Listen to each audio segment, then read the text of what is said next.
alladzi bi ni'matihi tatimmus shalihat. Alhamdulillah alladzi hadana li hadza wa ma kunna linahtadiya laula an hadana Allah. Wa ashhadu an la ilaha illallah wahdahu la syarikalah wa ashhadu anna Muhammadan abduhu wa rasuluh. Allahumma salli wa sallim ala sayyidina Muhammad wa ala alihi wa ashabihi wa mawalah. Amma ba'd. Qala Allah subhanahu wa ta'ala fil Qur'anil Karim, a'udzu billahi minasy syaithanir rajim.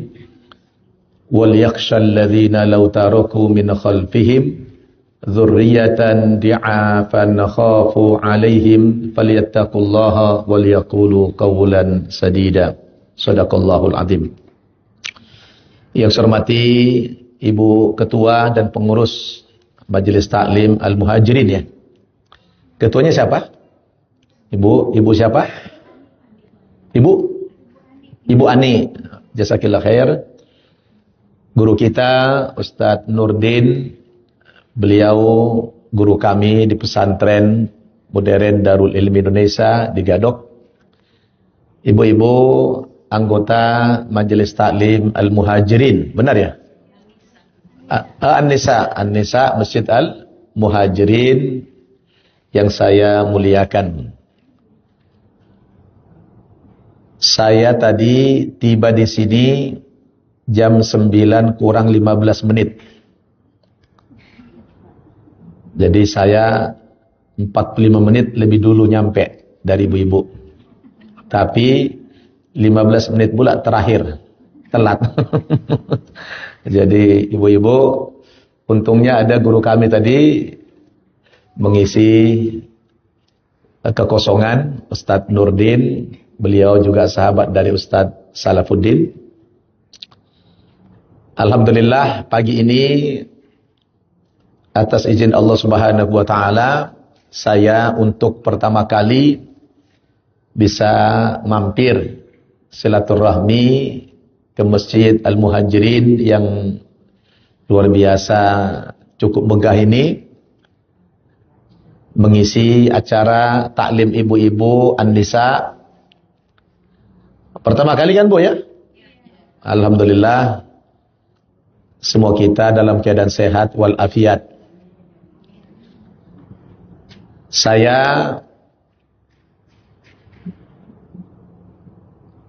diminta oleh Ustadz Salaf menyampaikan tema tentang kebangkitan Islam di Barat. Tapi sebelumnya saya mau ta'aruf dulu lah. Kata orang tak kenal maka ta'aruf. Tak kenal maka ta'aruf. Tapi ibu-ibu itu masih ada kosong ini Bu. Ibu daripada ibu minggir ini ya masih ada kosong mejanya kalau mau nyatat. Oh mau keluar, oh gak apa-apa Ibu. Iya. Ngomong-ngomong ibu-ibu sudah kenal saya belum? Hah? Kenal di mana? Oh di YouTube. Jangan-jangan beda itu Bu. Iya, saya perkenalan aja dulu supaya kita saling kenal satu dengan yang lain dan itu perintah agama. Ya ayuhan nas, inna khalaqnakum min dzakari wa unsa wa ja'alnakum syu'uban wa qabaila lita'arufu. Inna akramakum indallahi atqakum. Wahai umat manusia, sesungguhnya kami menciptakan kamu dari seorang laki-laki dan perempuan, dari Adam dan Hawa. Kemudian dari keduanya dikembangbiakkan keturunannya oleh Allah menjadi keturunan yang banyak, bahkan bersuku-suku dan berbangsa-bangsa. Nah kita ini sukunya banyak nih. Saya sukunya Batak, ada Sunda, ada Jawa, ada Melayu, ada macam-macam nih, betul nggak? Allah ciptakan beraneka ragam suku ini. Tujuannya li ta'arufu, supaya kamu saling mengenal satu dengan yang lain, bukan untuk saling membanggakan sukunya, betul nggak? Bukan untuk saling ta'assub di dalam golongannya atau kelompoknya, tapi kita li ta'arufu, saling mengenal bahwa kita ini sama-sama hamba Allah, sama-sama ciptaan Allah Subhanahu wa taala yang kita tidak boleh saling ejek mengejek, saling caci mencaci, saling hina menghina satu dengan yang lainnya, baik sesama muslim maupun muslim dengan orang non muslim. Saya sukunya Batak. Jadi ta'aruf dulu. Tinggalnya di Gadok. Saya sehari-hari mengasuh pesantren. Alhamdulillah ada 2 pesantren yang saya asuh. Pertama pesantren modern Darul Ilmi Indonesia, itu di Gadok.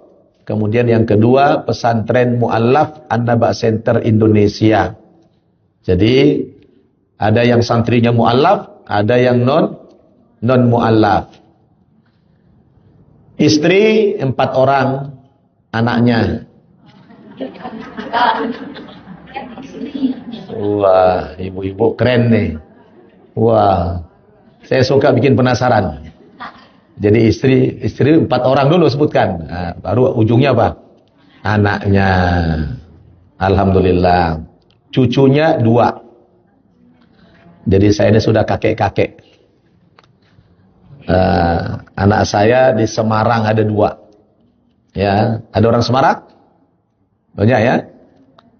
Anak saya dokter di sana, menantu juga dokter.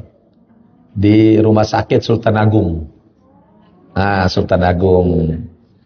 Ya.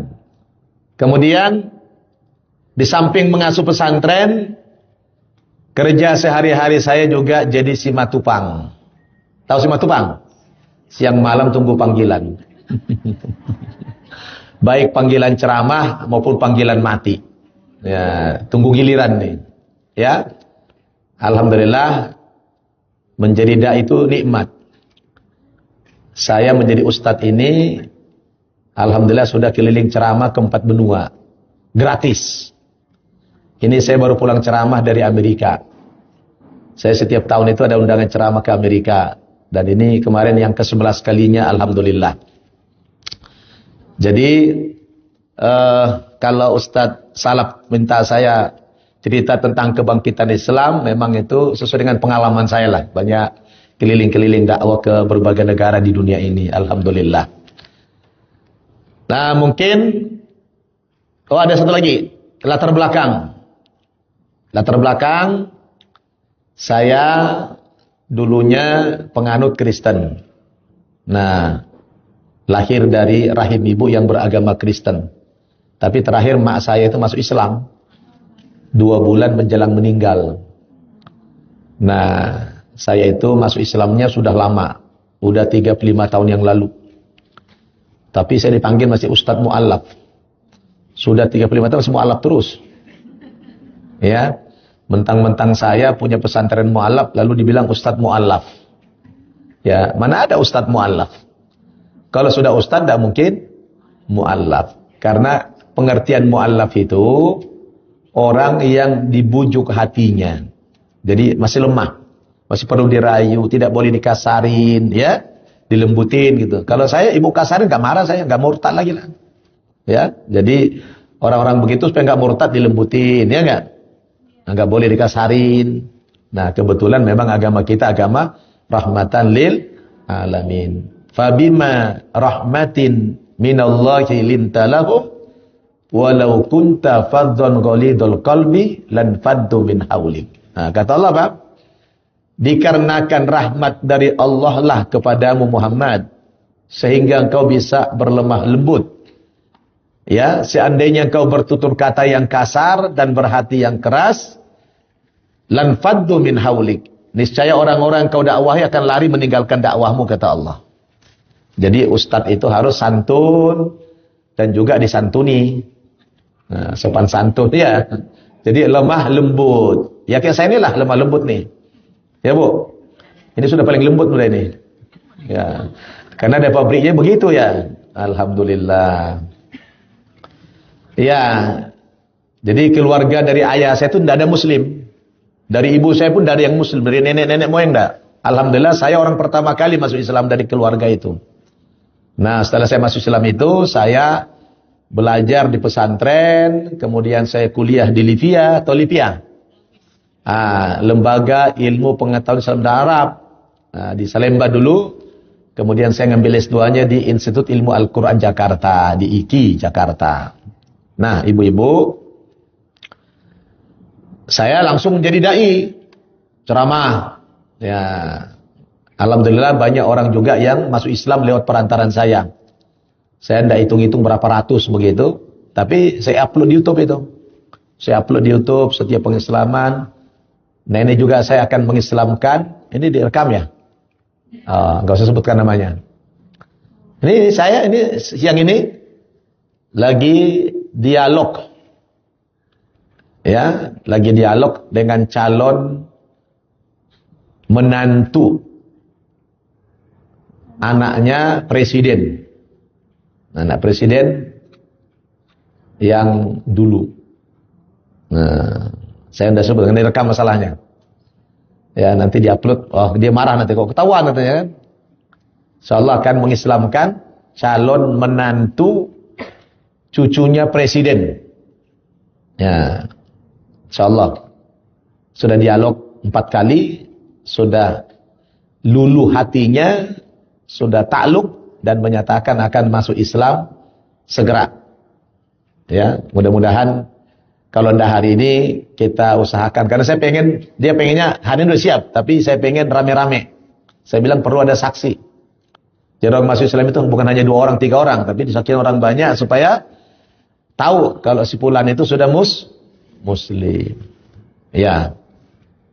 Mungkin itu aja dulu.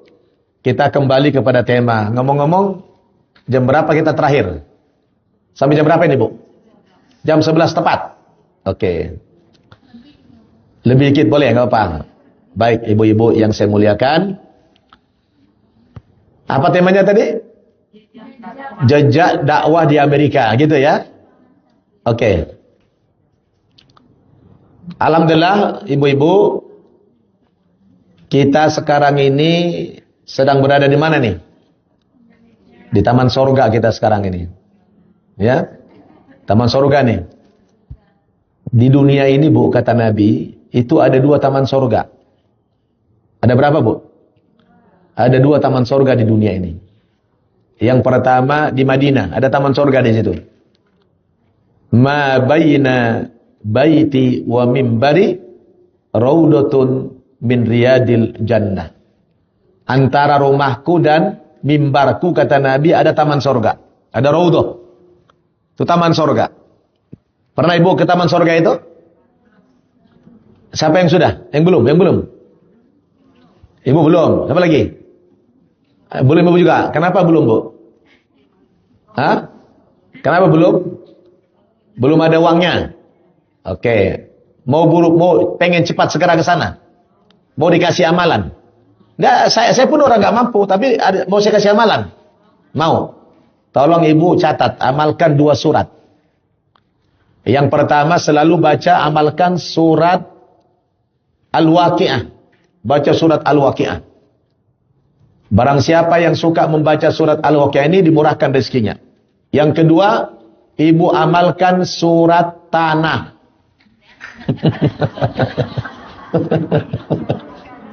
Apa? Surat apa?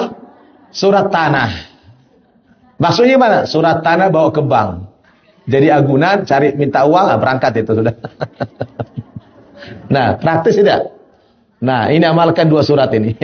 Yang pertama surat Al-Waqi'ah, yang kedua surat Tanah. Ya, insya Allah cepat. Cepat ya berangkat haji, umroh. Nah, cepat.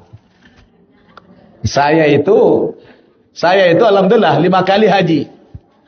Puluhan kali umroh. Tapi belum pernah bayar sama sekali sampai hari ini. Belum pernah bayar.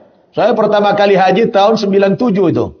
Masih murni itu, masih ada sumur Zam-Zam itu. Alhamdulillah waktu itu dapat hadiah mu'allaf berprestasi. Karena saya waktu kuliah ditarget 3 bulan bisa bahasa Arab. Alhamdulillah tercapai. Begitu saya bisa bahasa Arab, langsung dihadiahkan haji dari kerajaan Saudi Arabia. Alhamdulillah. Habis itu saya diminta pembimbing oleh travel, oleh Patuna, oleh macam-macam travel.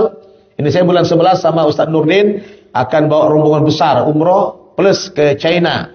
Nah, jadi ternyata ibu-ibu belum tentu dengan uang pribadi kita sampai ke sana. Benar? Tidak harus dari uang pribadi.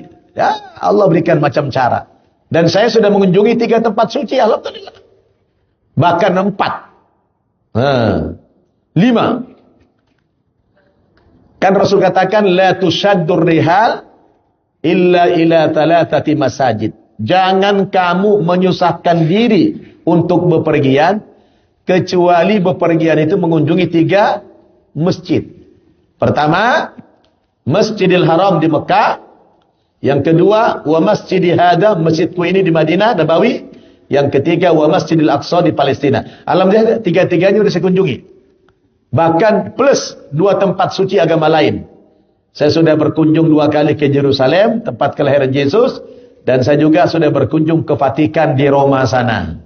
Nah, tempat suci orang Kristen Katolik. Jadi 5 sudah. 3 tempat suci orang Islam, Makkah, Madinah, Aqsa, plus punya orang Kristen di Yerusalem, plus punya orang Katolik di Vatikan. Mana yang lebih hebat? Oh, makanya perlu ada muqaranah, ada perbandingan. Perlu ada khibrah, ada pengalaman. Nah, saya sebagai mantan Kristen juga sungguh merasakan perbandingan itu. Kalau kita masuk ke Masjid Haram, jangankan masuk ke masjid, baru melihat menaranya saja udah nangis kita, betul nggak? Bahkan nih, jangankan sampai ke tanah suci. Itu di Pondok Gede, di Pondok Gede itu baru miniatur. Udah nangis orang di situ, betul nggak? Oh, daya tarik Ka'bah itu luar biasa. Maka Allah katakan apa? A'udzu billahi minasyaitonir rajim. Inna awwala baitin wudi'a lin-nasi lalladzi bi Bakkah mubaraka. Lalladzi bi Bakkah mubarakan wa hudan lil alamin. Fihi ayatun bayyinatun maqamu Ibrahim. Wa man dakhalahu kana amina. Walillahi 'alan nasi hajjul baiti man istata'a ilaihi sabila wa man kafara fa innallaha ghaniyyun 'anil 'alamin. Waduh, itu ayat luar biasa itu.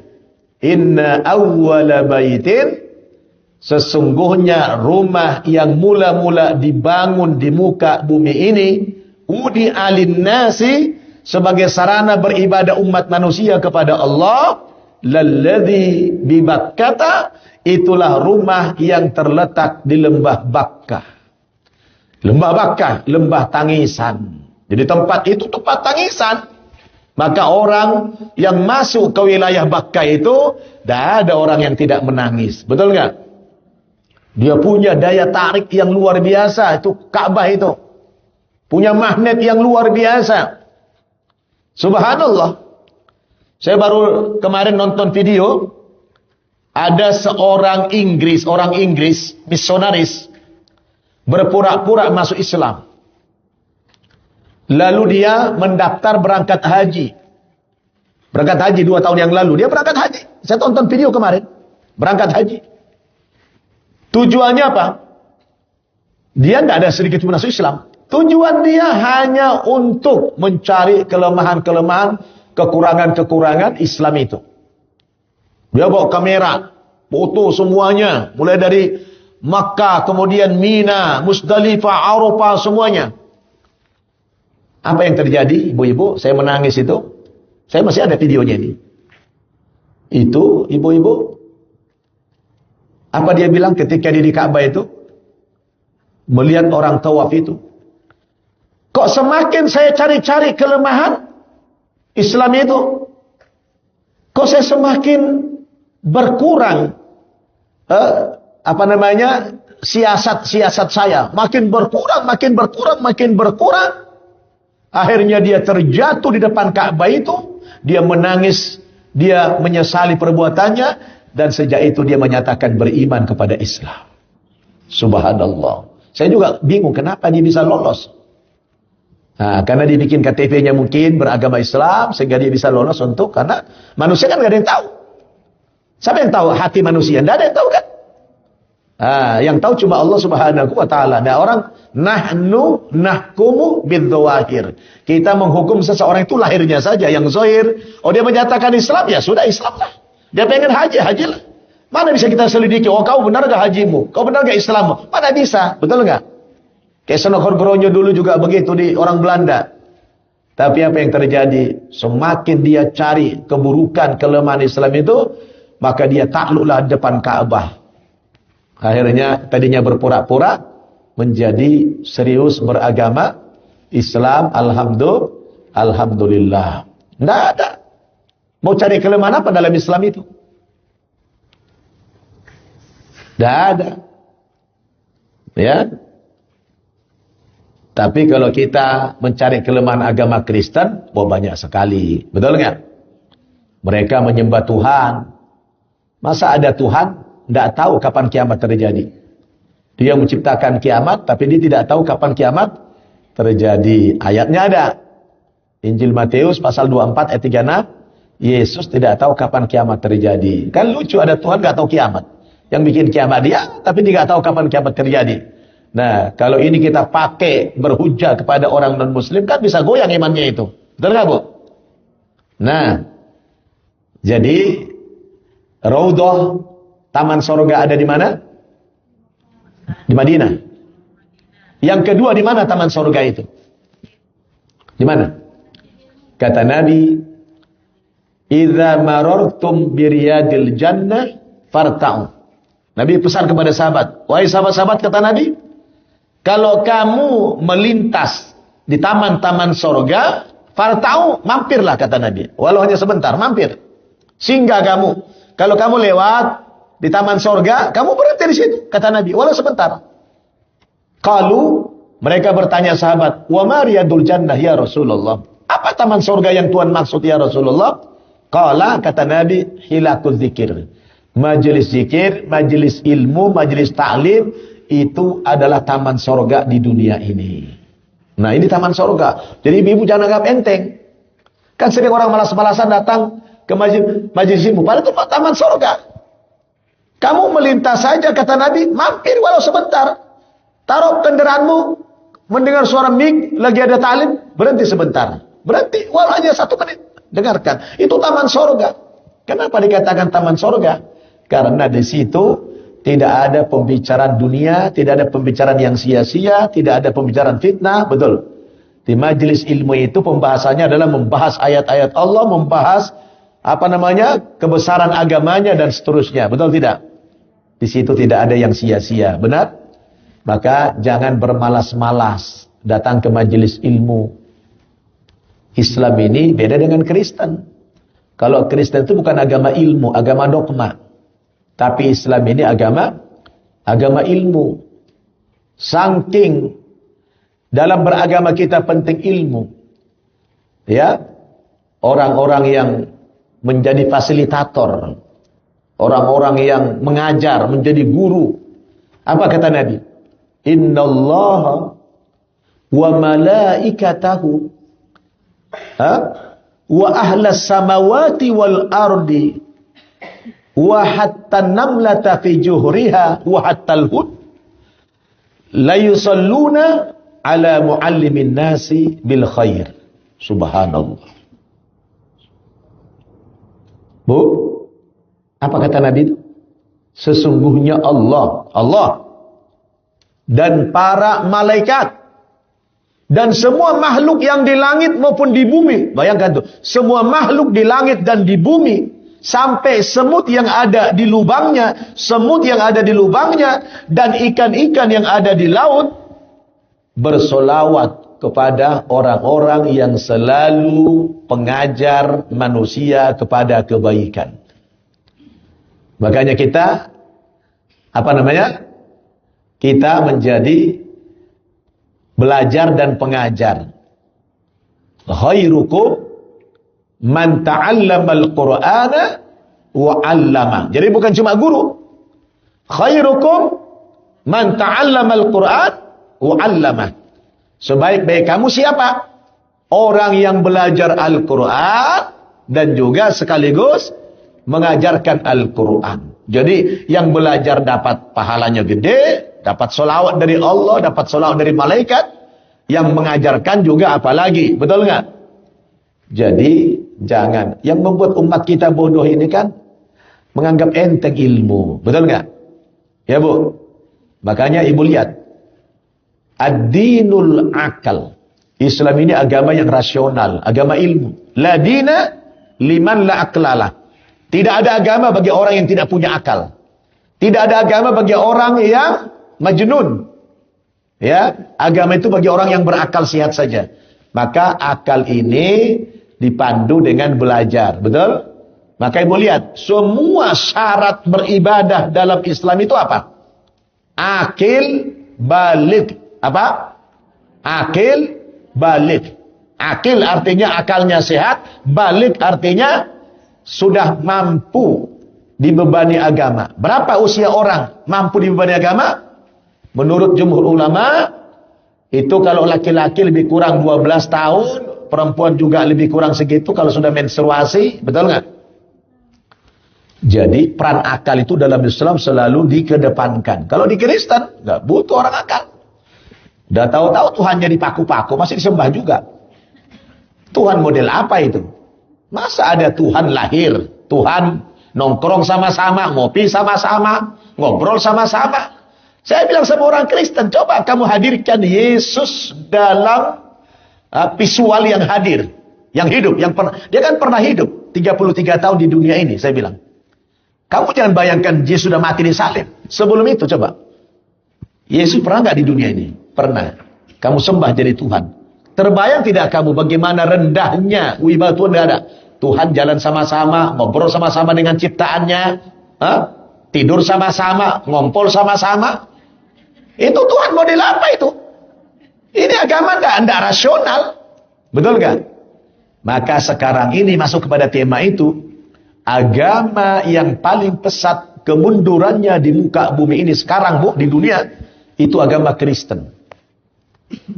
Orang berduyun-duyun lari meninggalkan agama Kristen itu. Saya ngomong begini punya dasar. Bukan ngada-ngada. Saya keliling dunia. Saya punya bukti-bukti, ya, bahwa di mana-mana gereja saya fotoin. Saya sayang karena baru pulang dari Amerika, belum sempat saya pindah. Sesungguhnya Allah Subhanahu wa taala akan mengutus kepada umat ini, kata Nabi, setiap 100 tahun sekali datang man yujaddidu dinaha. Orang yang memperbarui agamanya. Jadi ada nanti siklus, setiap 100 tahun sekali muncul pembaharu-pembaharu. Saya tanya, kapan terakhir runtuh Turki Utsmani? Khilafah Islamnya, kapan terakhir? Kapan terakhir, Bu? Kapan terakhir? Tahun 1924, abad ke-20. Tahun 1924, itu awal keruntuhan Khilafah Islamiyah Turki Utsmani. 8 abad Turki Utsmani berkuasa. Itu terakhir sekali, yaitu di masa Khalifah Abdul Majid kedua di Turki. 1924. Sekarang tahun berapa? 2025. Udah 100 tahun satu. Udah 100 tahun, jalan 1 tahun. Ya. Berarti nanti akan terjadi siklus itu. 100 tahun yang lalu oleh Kemal Atatürk, manusia paling biadab itu, dilaknat Allah itu, dialah yang pertama kali meruntuhkan Khilafah Islamiyah Turki Utsmani. Dia orang pertama. Ya, dia gulingkan itu Abdul Majid.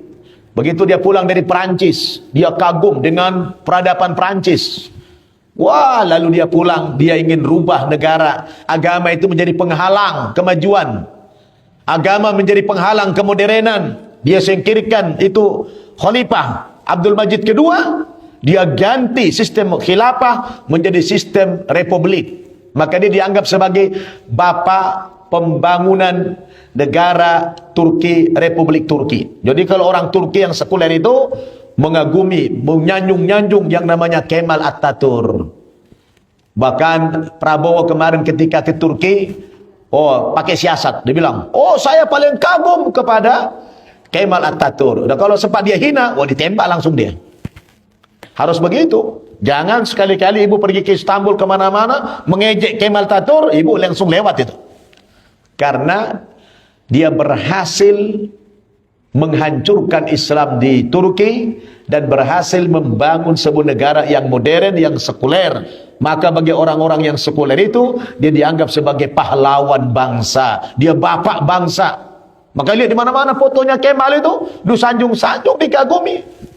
Baru 2 dekade ini saja itu bangkit Islam di Turki, mula-mula di bawah Presiden Abdullah Gül, yang kedua oleh Recep Tayyip Erdogan yang sekarang ini. Ya, itu sudah baru mulai pelan-pelan dirubah. Itu secara agama Turki itu 100%, 100% 100% itu Muslim. Itu 100% itu adalah Muslim secara KTP. Ya. Tapi oleh Kemal Atatürk itu diganti semuanya, bahkan dia dulu tidak boleh azan pakai bahasa Arab. Harus pakai bahasa Turki. Madrasah-madrasah ditutup. Ulama-ulama ditangkapin. Akhirnya Allah kutuk dia, meninggalnya dengan cara yang sadis. 8 tahun dia, setiap malam dia minta dia diantar kemana? Ke laut. Setiap malam. Karena AC sedingin apapun tidak mempan. Dia kepanasan yang luar biasa. Selama 8 tahun disiksa sama Allah. Ya, setiap malam dia diminta diantar ke laut. Dia mandi di laut itu karena kepanasan. Kemudian meninggal dunia. Setelah dia meninggal dunia, adiknya Fatimah minta untuk diurusin jenazahnya oleh ulama. Tidak ada satu ulama pun yang mau mengurusi jenazahnya Kemal Atatürk itu. Kemudian ketika digali kuburan, mau dikubur dia, bumi tidak mau menerima. Asal sudah mau dimasukkan, langsung menyempit. Asal sudah dipindah lagi, mau menyempit. Ya. Akhirnya dia diawetkan selama 15 tahun.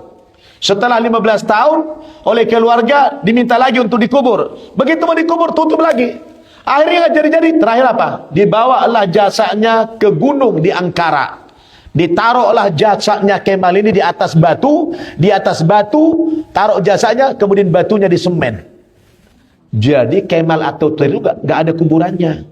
Dia ditaruh di atas batu di Ankara itu. Itulah nyata kutukan Allah kepada Kemal Atatürk. Dan itu sampai sekarang kalau ibu ke sana, 10 kilometer menjelang tempat kuburan jasad bukan kuburan, apa namanya itu? Ya, monumen lah. Itu baunya minta ampun. Sampai sekarang 10 kilometer menjelang sampai ke gunung itu baunya minta ampun. Allah kutuk. Nyata di dunia ini. Tapi begitu pun tidak signifikan merubah mentalnya orang Turki. Karena sudah terlanjur sekuler. Mereka tidak hubungkan dengan, karena sudah sekuler itu nggak bertuhan. Jadi mau dia bau, mau dia ditolak bumi, dia merasa tidak ada hubungannya dengan Tuhan. Nggak ada hubungannya dengan laknat. Jadi tapi lambat laun orang makin rasional, makin sadar. Nah sekarang perimbangannya, negara Turki itu mungkin 51% itu sudah cenderung ke Islam. 49% cenderung kepada sekuler. Jadi masih beti aja. Tapi kita yakin dengan hadis tadi. Setiap 100 tahun sekali, kata Nabi, Innallaha yab'atsu lihadhil ummah. Allah akan mengutus kepada umat ini yang setiap 100 tahun sekali yang merubah, ya, mujaddid. Nah, kalau kita hitung tahun 1924, sekarang sudah 2025, berarti udah 100 tahun kemarin. Sekarang kita lihat sudah banyak orang menyuarakan kebangkitan di mana-mana. Dan di Amerika, di Eropa sekarang Islam itu bangkit. Tiap hari orang masuk Islam. Saya kalau sholat Jumat, Bu, maaf. Kalau sholat Jumat. Ya, itu di semua masjid di Amerika itu. Di belakang sini, Bu. Teras belakang itu. Disiapkan kursi. Kursi disiapkan. Saya pikir kursi itu buat orang-orang yang disable gitu ya. Ternyata kursi itu buat orang-orang Kristen dan Jewish yang pengen mendengarkan khutbah Jumat. Kalau ditanya, kenapa kamu di sini? Kami haus spiritual. Karena gereja mereka sudah dijualin. Jadi saya, kalau hari Minggu, gereja paling banyak itu 2 tempat di Amerika. Houston di Texas, dan di Boston. Ya, di Boston. Saya keliling di 2 tempat itu juga. Kalau saya hari Minggu tidak ada jadwal ceramah, saya minta panitia, tolong saya antar ke gereja. Jarak-jarak 200 meter gereja. Kalau ada 100 gereja saya kunjungi dalam waktu 1 jam itu, belum tentu ada 1-2 yang buka. Selebihnya sudah tutup. Kenapa? Orang di sana aneh. Kalau hari Minggu ke gereja dianggap aneh. Biasa orang ke pantai, kemana, belanja. Aneh. Akhirnya apa? Mereka tidak sungkan-sungkan menjuali gereja itu. Dan kita orang Indonesia sudah membeli 5 gereja di Amerika dan 1 gereja di Toronto di Kanada. Kita beli jadi masjid. Orang Indonesia saja. Di LA itu kita beli gereja, kita jadikan masjid namanya At-Thohir. Kebetulan dibantu sama Boy Thohir, abangnya Erick Thohir. Kompensasinya dikasih nama At-Thohir. Kemudian di Houston, Texas, kita punya masjid bekas gereja namanya Istiqlal. Kemudian ada San Bernardino namanya. Itu dari LA sekitar 2 jam. Masih state California. Kita beli gereja, dijadikan masjid At-Taqwa namanya. Kemudian di Washington DC, gabungan 3 state. Washington DC, Maryland, Virginia, tiga provinsi ini gabung. Karena kayak kita itu, kayak Jabodetabek. Jadi yang namanya Washington, Virginia, Maryland itu kayak Jakarta, Tangerang, Bekasi kayak gitu. Gabungan 3 state ini, kita beli gereja, dijadikan masjid namanya Imam Center. Kemudian yang di Toronto, itu di Kanada, kita beli masjid bekas gereja, namanya Istiqlal juga. Itu baru orang Indonesia. Belum lagi komunitas dari Middle East, dari negara-negara Arab. Belum lagi orang Pakistan, belum Bangladesh, belum India, belum Turki. Waduh, tidak terhitung banyaknya gereja yang menjadi masjid. Dan kita lebih suka beli gereja. Kenapa? Karena gereja itu sudah punya izin menjadi rumah ibadah. Kalau kita beli tanah kosong untuk mengajukan pembangunan masjid, itu kan izinnya lama dan susah. Bisa bertahun-tahun kalaupun dikabulkan. Tapi kalau kita beli gereja, tidak perlu izin. Kita hanya izin untuk rehab saja, merubah misalnya. Karena undang-undang di Amerika bukan mentang-mentang punya uang kayak kita di sini langsung saya nanya mau merehab. Tidak bisa di Amerika. Di Amerika itu merehab. Kita beli itu kan ada salibnya. Untuk menurunkan salib itu, Bu, harus izin dulu. 2 tahun baru turun izinnya. Ya, 2 tahun baru turun izin melepaskan salib itu. Kita ganti dengan ya logo-logo bulan bintang misalnya. Wah itu, Masya Allah, jangan gampang. Kalau kita kan Indonesia tidak punya aturan. Punya uang, main bangun-bangun aja. Rubuhin, tidak peduli dengan tetangga. Mau izin apa, nggak peduli. Jangankan ke negara, tetangga pun tidak izin dia. Benar nggak? Nah, itulah orang Indonesia. Kita ini masih bangsa yang belum berbudaya. Bangsa kita ini masih bangsa yang belum modern. Amerika memang tidak Islam. Tapi kalau secara aturan-aturan, dia lebih Islami daripada kita. Maka ada Muhammad Abduh pernah mengatakan, Safartu ila biladi Urubbah. Faru'aitu fiha al-Islam walam ajid fiha al-Muslimin. Thumma safartu ila al-biladil Islamiyah. Faru'aitu fiha al-Muslimin walam ajid fiha al-Islam. Ibu tahu artinya? Belum tahu? Sudah berapa lama masuk Islam, Bu? Hah? Dari lahir? Kau belum tahu? Saya sering didatangi orang, Ustadz, saya kagum dengan mu'alaf itu. Kenapa ya Ustadz? Kadang-kadang mu'alaf itu lebih hebat Islamnya dari kami Muslim turunan. Kenapa Ustadz? Saya bilang begini, Ibu-ibu kan muslim turunan. Kalau kami kan muslim tanjakan, saya bilang. Nah, jadi ada muslim turunan, ada muslim tanjakan. Benar nggak? Apa bedanya turunan dan tanjakan? Kalau ibarat mobil, Bu, ibarat mobil, ibu naik mobil, kalau jalan menurun yang diinjak rem apa gas? Rem apa gas? Pasti rem, tidak mungkin gas. Kenapa? Jalan menurun. Makanya suka telat ke masjid, telat ke majlis taklim. Kenapa? Ngerem terus, gak nyampe-nyampe. Benar nggak? Coba kalau tanjakan, yang diinjak rem apa gas? Gas, gak mungkin rem, tanjakan. Makanya cepat sampai. Nah, saya dulu dikasih target 3 bulan harus bisa bahasa Arab. Kalau tidak dikeluarkan dari Libya. Tercapai target, alhamdulillah. Kenapa? Tanjakan. Kita gas terus, jangan kasih ampun. Benar nggak? Nah, padahal sebenarnya Islam itu mudah. Yang bikin kita tidak bisa karena kita nggak anggap enteng. Betul nggak? Oh, Quran itu mudah. Walaqad yassarnal Qur'ana lidzikri fahal mim mudzakir. Oh, 4 kali diulang-ulang oleh Allah dalam satu surat itu. Surat Al-Qamar. Ayat 17, ayat 22, ayat 32, ayat 40 dijamin oleh Allah. Quran itu mudah dipelajari, isinya, bahasanya mudah dipelajari. Cuma orang Islamnya tidak mau. Betul nggak? Kalau anak kita tidak bisa bahasa Inggris, wah marah sama anak. Datangkan itu guru private dengan bayaran yang mahal. Tidak bisa matematika, panggil guru private itu mahal. Giliran anak tidak bisa baca Quran, tidak bisa bahasa Arab, mana peduli orang tuanya. Benar nggak?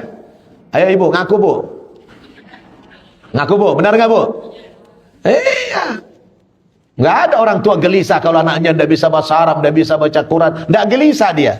Coba kalau rendah itu, nilai matematikanya, nilai fisikanya, nilai biologinya, wah orang tua ngomel-ngomel itu. Dia usahakan dia cari guru private, betul nggak?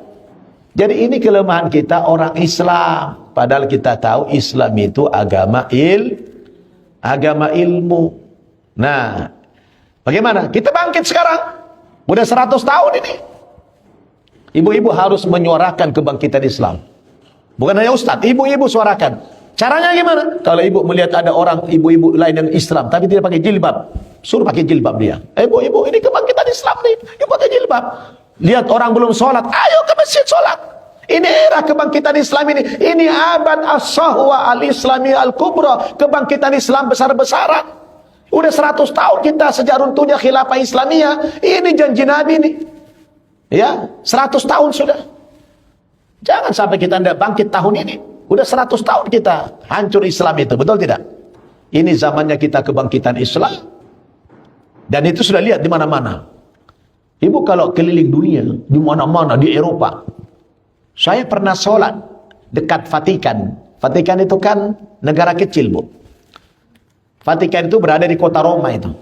Luas negaranya cuma 45 hektar aja. Ya, luas negara Vatikan itu berapa? 45 hektar aja. Penduduknya berapa? Tidak sampai 1.000 orang. Cuma orang-orang suci aja di situ. Tahu tidak Ibu?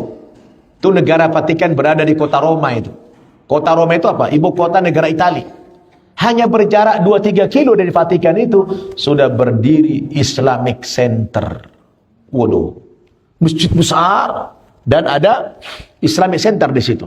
Saya mikir, ya Allah, ini negaranya ini bangkit Islam di sini. Sementara orang di Italia yang tadinya 99% beragama Katolik, sekarang hanya tinggal 3% saja yang beragama Katolik. Kemana mereka? Sebagian besarnya menjadi agnostik, ragu dengan Katolik, ragu dengan Kristen. Mereka tinggalkan. 3%-nya itu tinggal Katolik. Sekarang itu pun tidak praktis. Yang masih mengaku agama Katolik tinggal 3%. Yang lain tak mengaku agama lagi. Sebagian kecilnya masuk Islam. Nah, kalau kita semua menyuarakan kebangkitan Islam ini di mana-mana,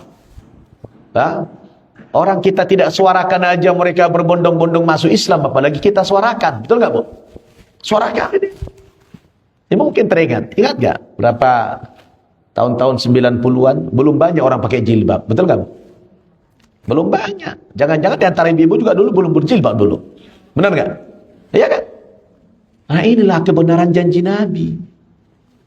Karena 20 tahun yang lalu kan sudah mendekati kebangkitan Islam itu kan di sini kan. Sudah mendekati dan sekarang lah puncaknya tahun 2024 kan 100 tahun runtuhnya khilafah Islamiyah kan. Sekarang akan muncul lagi pembaharu Islam itu. Siapa pembaharu itu? Ya kita, mualaf tuh lihat. Kemarin Zakir Naik datang ya. Oh, dakwanya luar biasa. Belum lagi Yusuf Estes. Seorang mualaf di Amerika, mantan pendeta, mengislamkan puluhan ribu orang. Jadi kita sambut kebangkitan Islam sekarang ini. Inilah kebangkitan Islam sekarang ini. Maka ibu-ibu, bukan hanya ustadz, ibu-ibu harus bangkit. Anak-anak di rumah dibangkitkan semua. Ya, anak-anak yang tidak sholat, suruh sholat. Anak-anak nggak bisa baca Quran, suruh baca Quran, belajar semuanya. Katakan kepada mereka, ini saatnya kita bangkit agama kita sekarang ini. Sebab kalau kita tidak mengawal kebangkitan ini, siapa lagi, Bu? Betul tidak? Jadi dari hasil pantauan saya, pengalaman saya keliling-keliling di negara-negara barat itu, agama yang paling pesat kemundurannya itu memang agama Kristen. Padahal nggak ada yang nyerang, nggak ada yang nyuruh. Orang meninggalkan sendiri agama itu. Sebagiannya masuk Islam. Dan sekarang ibu, pernah nggak coba lihat? Itu di Times Square, di New York. Di Times Square, tempat kita alun-alun lagi, tempat nonton-nonton gitu. Saya suka nongkrong-nongkrong di situ kalau di New York saya. Times Square itu. Itu kalau Ramadan, sudah 3 tahun berturut-turut Ramadan. Itu Bu, di tempat terbuka sekarang dilaksanakan sholat tarawih berjamaah, dikawal dengan tentara pakai senapan. Subhanallah. Dulu saya ingat, saya pertama kali ke Amerika itu tahun 2009. Pakai jenggot. Itu Bu, tahun 2009. Oh, asal berjenggot itu dicurigai teroris. Ya. Saya pernah sholat Bu, sholat di lorong, karena nggak ada musola, nggak ada apa, lorong. Waktu saya mau sholat itu nggak ada orang sama sekali. Begitu saya sholat takbir, ruku itu, udah banyak orang di samping saya nonton saya. Kaget saya. Saya ketar-ketir juga lagi sholat, ketar-ketir saya. Takutnya saya dibukulin, ditembak. Saking mereka apa Bu? Mereka itu fobia. Ya, mereka itu takut sama orang Islam, takut dengan jenggot. Saya kalau di pesawat, kalau terbang dari satu kota ke kota lain di Amerika itu, misalnya saya ada ngambil pulpen, itu yang sebelah langsung gini tuh, cabut pulpen aja langsung gini yang sebelah. Paranoid, kita bilang paranoid, takut langsung gini. Tapi sekarang ini Bu, 5 tahun belakangan saya ke sana itu lagi. Ya Allah, udah banyak musola di airport. Orang pakai cadar sudah banyak. Orang ke kantor pakai jubah itu biasa. Kalau dulu kan dihina, diejek, bukan dizolimi. Nah, saya sungguh meyakini dengan hadis tadi. Yakini saya tuh. Pas ke sekarang ini. Sekarang kita sudah bebas. Ibu mau tahu? Coba buka nanti di YouTube. Di Dorbon, Michigan. Itu kalau ibu ke sana, ke Michigan itu, seperti pergi ke Saudi Arabia. Ke negara Islam, ke kota-kota. Di mana-mana tulisannya tulisan bahasa Arab. Di mana-mana orang pakai cadar, di mana-mana pakai jubah. Seperti kita berada di mana? Di Mekah. Subhanallah. Dan di situ sudah 5 wali kotanya muslim. Bahkan masjid-masjid sudah boleh azan pakai mic keluar. Kalau di tempat lain kita nggak boleh mic keluar, masih lokal dalam masjid aja. Mic dalam gedung aja. Keluar nggak boleh. Tapi di Michigan itu Bu, di Dorbon, di Detroit itu sudah boleh azan pakai mikrofon atas, pakai toa itu udah boleh. Kemana-mana suaranya. Subhanallah. Bahkan ini pemilihan wali kota di New York, Muslim terpilih menjadi wali kota.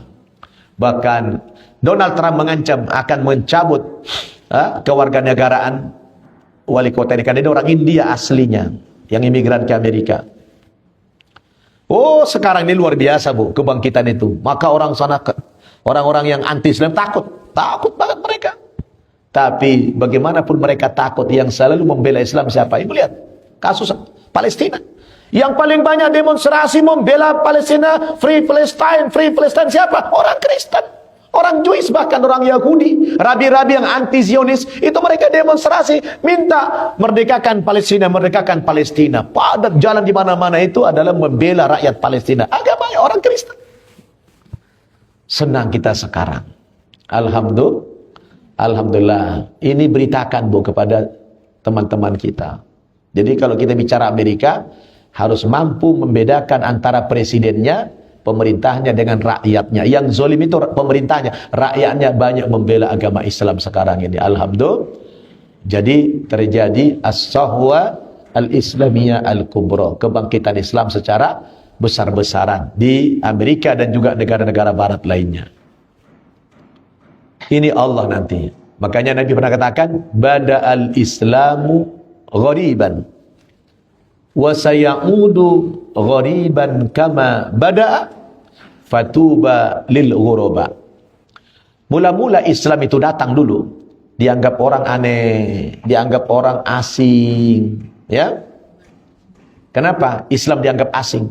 Karena kehadiran Islam itu dulu, Bu, dia membawa sebuah perbedaan yang luar biasa dari tradisi adat istiadat masyarakat jahiliyah dulu.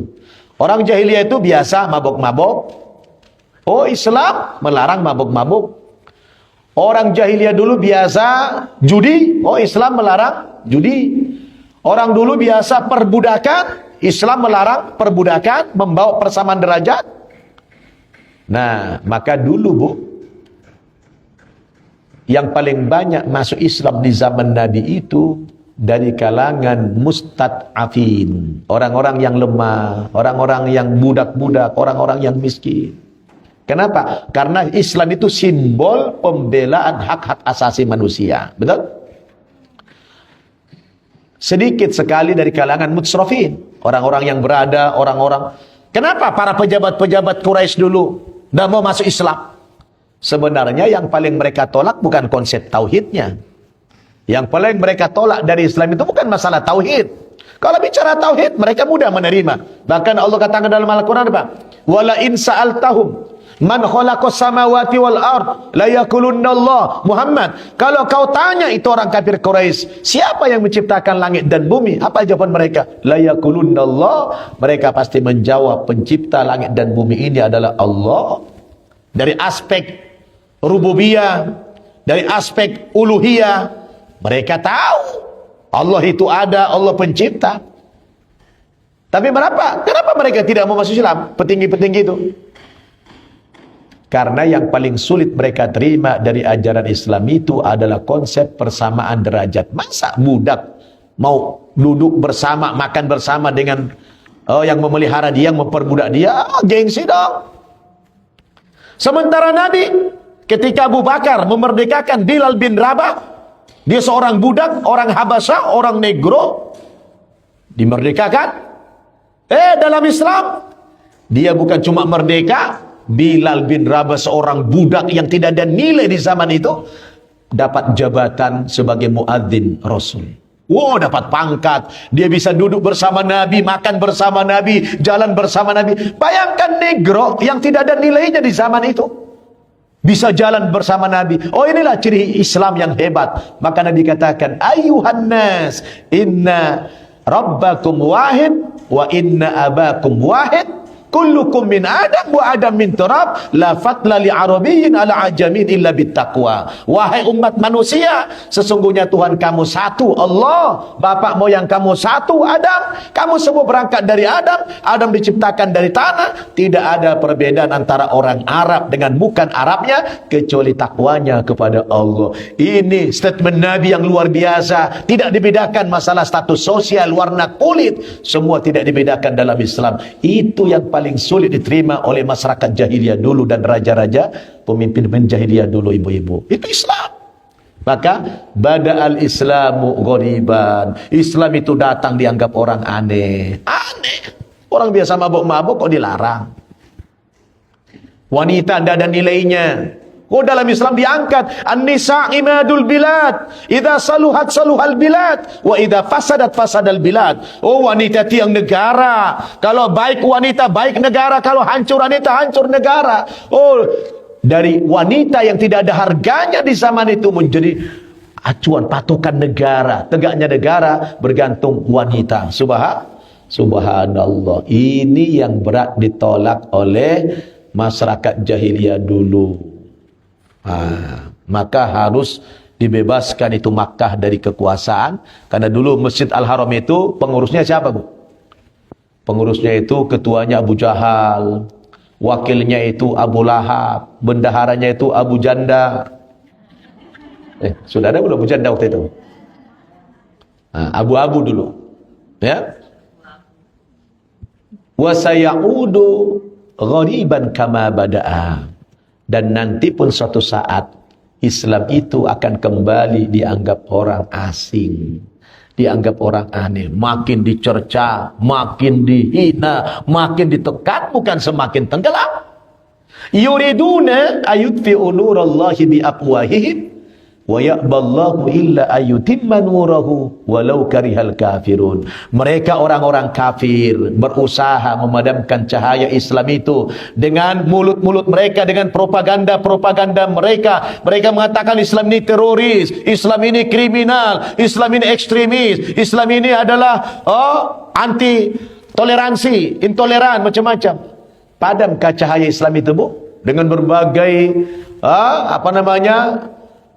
propaganda itu? Enggak. Di Amerika Islam ditekan, di mana-mana tekan. Yang ada apa? Cahaya Islam itu makin terang benderang di mana-mana, ditandai dengan orang berbondong-bondong masuk agama Islam itu. Apa sikap ibu kalau mendengarkan berita ini? Idza jaa nasrullahi wal fath wa ra'aitan nasa yadkhuluna fi dinillahi afwaja fasabbih bihamdi rabbika wastaghfir innahu kana tawwaba. Kalau ibu mendengar berita di mana-mana berbondong-bondong orang masuk Islam, maka sikap kita apa? Fasabbih. Ucapkan subhanallah.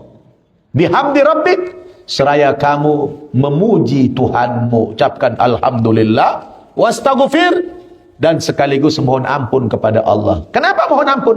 Iya ya, saya kan muslim dari lahir, kok begini-gini aja Islam saya. Ini ada mualaf-mualaf sudah pada masuk Islam itu, mereka berbondong-bondong dan mereka memperjuangkan Islam, mereka punya komitmen yang luar biasa. Kita muslim dari lahir itu istighfar, astagfirullah, astagfirullah, ya Allah kok masih sedikit aja, belum ada perjuanganku dalam Islam ini ya Allah, masih segini-gini aja aku ya Allah, orang-orang sudah memperjuangkan Islam ini ya Allah, astagfirullah. Allah suruh kita istighfar karena lihat orang-orang yang sudah masuk Islam itu, karena mereka ada perbandingan, mereka langsung komitmen untuk mensyiarkan agama Islam. Saya alhamdulillah ratusan mengajak orang kepada Islam, belum lagi si Pulan, belum lagi Yahya Waloni, belum lagi yang mana-mana dulu. Kita semuanya saling bahu-membahu untuk memperjuangkan agama Islam ini. Targetnya cuma satu, supaya apa? Jangan sampai ada di muka bumi ini manusia yang belum sampai kepadanya berita kebenaran agama Islam ini. Jangan sampai. Maka Allah katakan, Bu, wasiqal ladzina kafaru ila jahannama zumara hatta idza ja'uha futihat abwabuha wa qala lahum khazanatuha alam ya'tikum rusulun minkum yatluna 'alaikum ayati rabbikum wa yunzirunakum liqa'a yaumikum hadza qalu bala walakin haqqat kalimatul 'adzabi 'alal kafirin. Nanti di akhirat kata Allah, Bu, orang-orang kafir itu begitu nanti hari berbangkit, orang kafir tidak ada hisab. Ada enggak hisab bagi orang kafir? Ada enggak mau hisab? Apanya mau dihisab? Dia tidak punya iman. Maka begitu mereka nanti dibangkitkan dari kubur, di padang mahsyar itu, tidak ada hisab. Yang dihisab itu kita. Ya? Perhitungan. Hisab ini perhitungan. Kalau kita nanti apa kata Nabi? Begitu kita berkata, Bangkit, kata Nabi, belum bergerak kaki seorang hamba di padang mahsyar itu, belum bergerak itu, hatta yus'ala an arba', sampai nanti kepadanya ditanya dulu 4 hal. Tanya dulu, sebelum bergerak ini, belum hisab nih, ditanya dulu 4 hal. Yang pertama tanya apa? An umrihi fima abnah, tentang umurnya. Kemana kau habiskan umurmu itu? Kemana kau gunakan umurmu itu?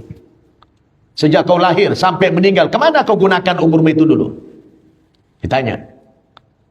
Yang kedua, wa an sababihi, tentang masa mudanya. Kemana kau habiskan masa mudamu itu? Berfoya-foya?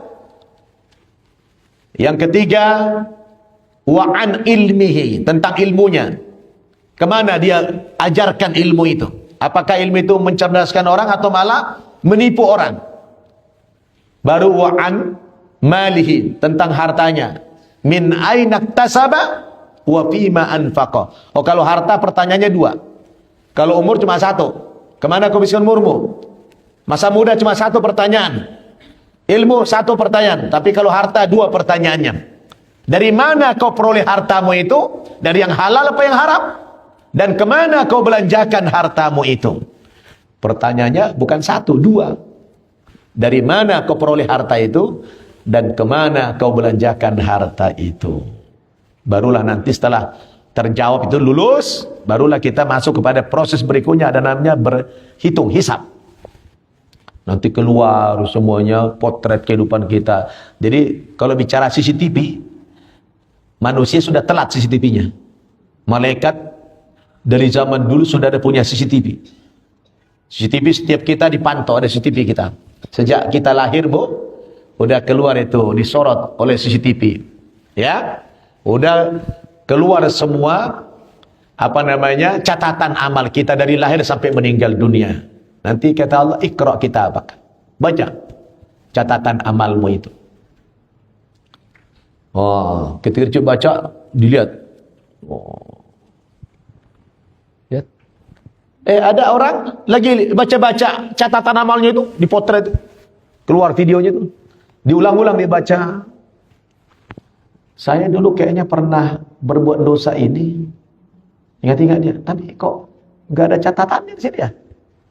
Dia lagi, oh, saya dulu pernah melakukan dosa ini, tapi kok nggak ada catatannya? Ulang lagi, lihat.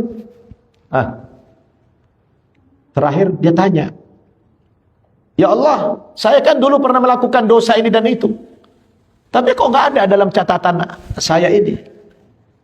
Dalam hadis qudsi dikatakan begitu. Kata Allah apa?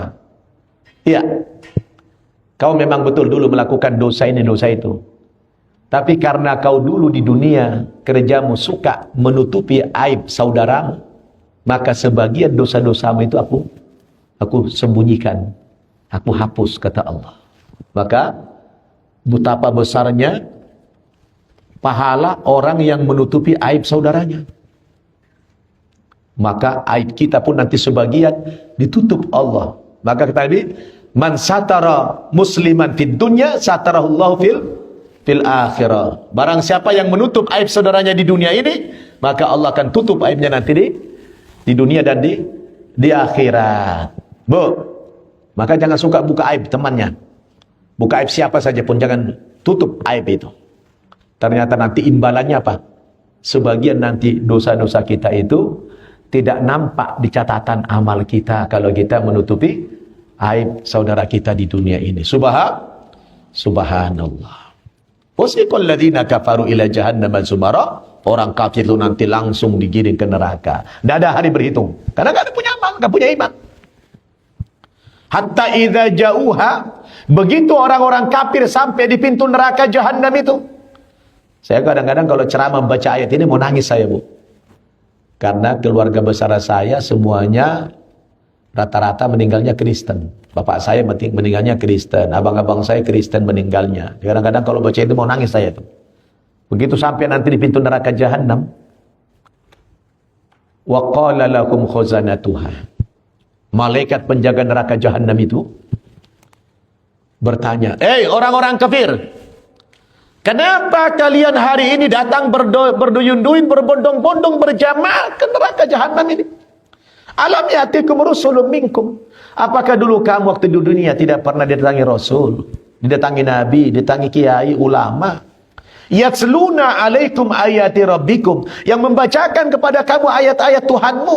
Wa yunzirunakum liqa'a yaumikum hadha, dan memberikan peringatan kepada kamu akan dahsyatnya pembalasan hari ini. Apa belum ada dulu yang datang kepada kamu? Maka ustadz-ustadz kita semua, kalau ada tetangga-tetangga non-muslim, ajak mereka itu. Udah bacakan belum kepada mereka ayat-ayat Tuhan? Udah sampaikan kepada mereka gak dasarnya pembalasan hari ini? Kalau sudah, aman kita. Tapi kalau belum, maka nanti yang ditanya oleh Allah, orang yang paling dekat dari orang itu ditanya. Kau muslim, dia tidak muslim, dan dia sampai meninggal tidak muslim. Sudah pernah belum ke wajah itu? Kenapa kau punya teman, punya sahabat, punya saudara, punya tetangga, kenapa tidak ke wajah kepada Islam? Ibu-ibu kira-kira mau? Sanggup begitu? Ngajak orang kepada Islam, ada temannya gitu? Atau tetangganya? Berani? Pasti takut ibu. Kenapa takut? Karena tidak punya ilmunya di situ, betul? Nah, nanti kapan-kapan, kalau masih diperlukan, kapan-kapan nanti boleh saya mengajarkan tentang teknik-teknik berdakwah kepada orang Kristen. Mau? Ya, penting itu. Walaupun mama zaman now kan beda, bukan mama kayak dulu, hanya urusan dapur, kasur, sumur. Mama zaman now sudah beda, ya. Wow, mama zaman now ini apa Ustaz? Selap. Apa sekarang? Mama zaman now ini. Kalau dulu kan kasur, sumur, dapur, itu aja dulu. Sekarang nggak lagi.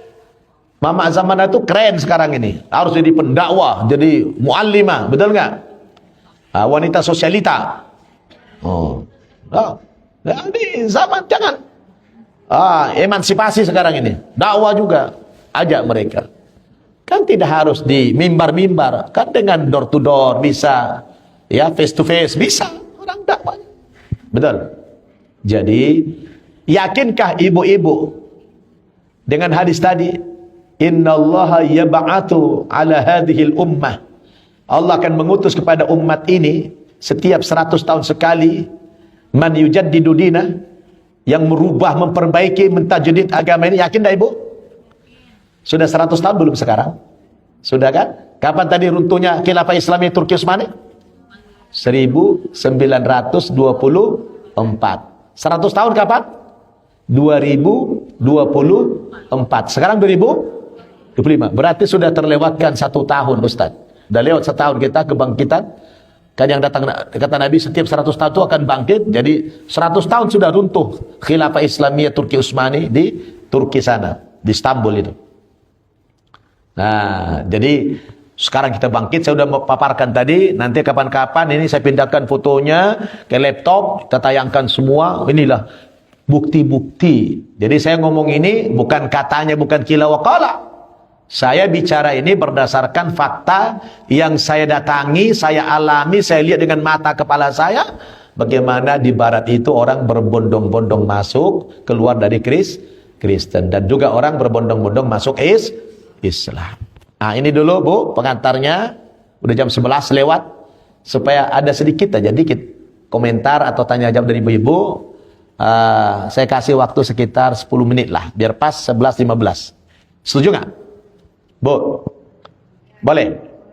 Sampai 11.15 kita berhenti. Mau? Oke, silakan. Waalaikumsalam, Bu. Baik. Kenapa saya masuk Islam? Kalau ceritanya panjang. Cuma intinya, saya masuk Islam itu bukan karena mau kawin. Tidak karena mimpi. Bukan juga karena iming-iming materi. Tapi saya masuk Islam itu awalnya banyak membaca dan mempelajari ilmu-ilmu perbandingan agama. Saya dialog-dialog dulu. Barulah Allah berikan saya hidayah. Nah, karena waktunya singkat, kalau saya cerita panjang ceritanya. Intinya saja. Intinya adalah saya banyak mendapatkan pencerahan dari kiai-kiai dulu yang saya ajak dialog di Jember, Jawa Timur. Saya belajar banyak perbandingan agama. Ya. Kalau kita jujur membuka diri orang-orang Kristen belajar perbandingan agama, dia pasti sampai kepada satu kesimpulan, memang agama yang benar itu hanyalah agama Islam. Gak ada yang lain.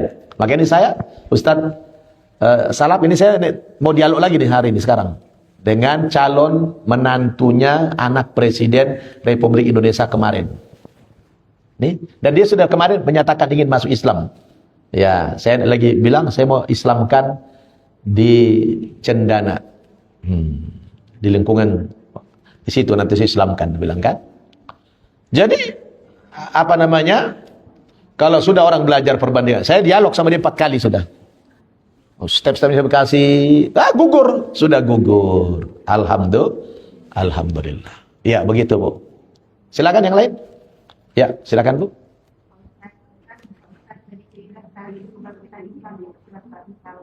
Memang kita lihat juga di media banyak, tapi bagaimana dengan di Indonesia kok fenomena itu sepertinya kok banyak hal yang membuat.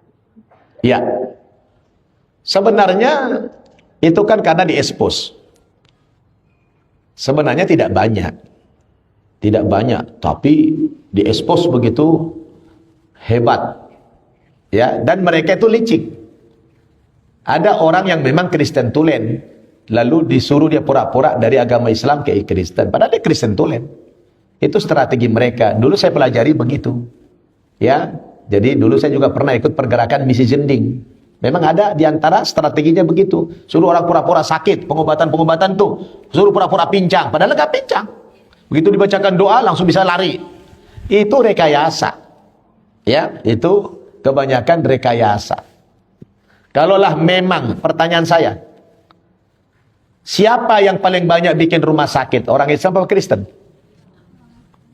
Paling banyak bikin rumah sakit? Mewah-mewah. Orang Kristen paling banyak rumah sakitnya. Kalau memang bisa disembuhkan lewat doa, ngapain bikin rumah sakit? Kan sederhana aja logikanya. Sama dengan orang yang bisa merubah yang sihir-sihir tuh, katanya ini uang jadi miliaran. Dari Lah pertanyaannya, kalau ente bisa merubah ini jadi uang yang banyak, kenapa keluarga kamu miskin-miskin? Kan gak logis. Banyak orang percaya tapi gak makul, gak masuk akal kadang-kadang. Ya, kalau memang bisa disembuhkan dengan doa-doa, kenapa dia paling banyak bikin rumah sakit canggih-canggih? Udah datang ke pendeta saja, datang pastor aja, doakan selesai. Atau pastornya keliling, daripada dikasih ke dokter uang itu mending kasih pastor aja, benar nggak? Nah, itu semua adalah kebohongan dan kepalsuan. Nggak benar itu. Ada yang murtad, tapi ndaklah sebanyak. Kalau saya udah tanya orang, Ustaz, mana lebih banyak orang murtad daripada masuk? Banyak kan masuk Islam lah. Jauh lah, nggak sebanding. Cuma kita tidak expose. Nah, kalau diekspos, luar. Kenapa? Karena agama kita melarang kita riya. Mereka disuruh riya. Kita kan nggak boleh riya, nggak boleh pamer. Wa ma umiru illa liya'budullaha mukhlishina lahuddin. Ya, tidak kami suruh orang beribadah menyembah Allah kecuali mengikhlaskan niatnya karena Allah semata. Nah, akibat itu saya sekarang nggak apa, bukan dalam rangka riya, ratusan saya mengislamkan orang. Nah, bukan kata saya, buktinya ada. Saya ada pesantren mualaf. Ada 6 pesantren mualaf. Ya, saya ajak mereka kepada Islam. Dan saya upload juga di YouTube. Dan itu tidak rekayasa, benar-benar asli. Gitu kan? Cuma karena kita kadang-kadang jaga hati juga kan. Jangan sampai nanti saya riyanya. Akhirnya kadang-kadang kita nggak upload. Demi hati. Lah kalau mereka itu langsung diekspos. Padahal jumlahnya tidak banyak. Apalagi yang murtad pun gara-gara kawin. Gara-gara miskin, sembako, kan itu. Bukan orang-orang intelektual. Ya. Paling ada satu lah yang agak intelek.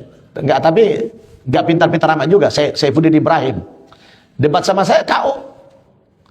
Lihat di YouTube. Bukan itu. Debat Ustaz Nababan dan Saifuddin Ibrahim. Saya 2 kali debat sama dia. Kau dia.